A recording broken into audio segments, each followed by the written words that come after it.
Besides variations on equipment and adjustment, there are many styles and options for holding the reins or the line. Some have to do with the size and strength of the handler, and some with the size disparity between that horse and that handler. Some of the variations are merely the result of desperation or inexperience, and some have to do with the individual idiosyncrasies of different horses. Experts like Willie Arts of DG Bar Ranch develop special techniques and feels which make it unnecessary to go through all the techniques suggested here. But for the less experienced, thorough grounding and preparatory techniques are very important. In general, beginners tend to let the reins or line get too long, and they get out of touch with the horse. So a rule of thumb is shorter rather than longer, but don't hang on. One particularly useful thing, especially for the less experienced, is to have the rein very short in this way, but that's not the same as saying tighten up like a curb chain and hold things tight and try to pull the horse down or hold or manage the horse.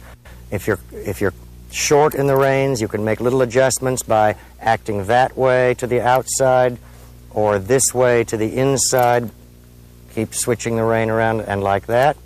Another option is to have the rein a bit longer if you're real clear about the horse, but oops, sorry.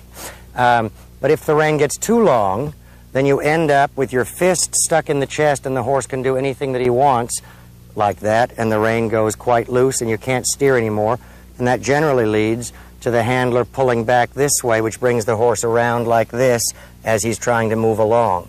Another way that's possible, but it does take considerable feel, is to have the rein a bit longer and have the hand up here, but you have again the importance of being able to slip one rein or the other so that you can straighten him. So I can slip the left to turn him right or the right to turn him left.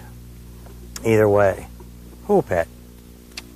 I know flies are bad. Yeah. The advantage of having the hand up here is that for some people it gives a very good help in case the horse starts to drift or veer. You can push him away from you in this way, number one. Number two, if he starts to veer and you can't push him away from you, at least you can balance yourself as you step away from him if he steps too far to the left, rather than being here and finally simply being pitched over like that and perhaps trodden on. So my favorite way for most people, if they don't have a good way of their own and they're not experienced, is to have it rather short but not clutchingly tight. Short so that you can make a little prod here, let's say, move the head out without even touching the rein. Bring it in by slipping the right rein. Push it out with the fist. Bring it in with the inner rein. Perhaps turn it out with the outside hand for a little right flexion in the pole.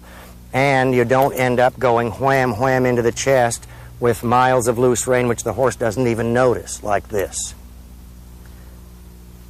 So if one doesn't have a good plan of one's own, this is probably the safest way to start. This is a good example of a short rein, but not hanging on tight.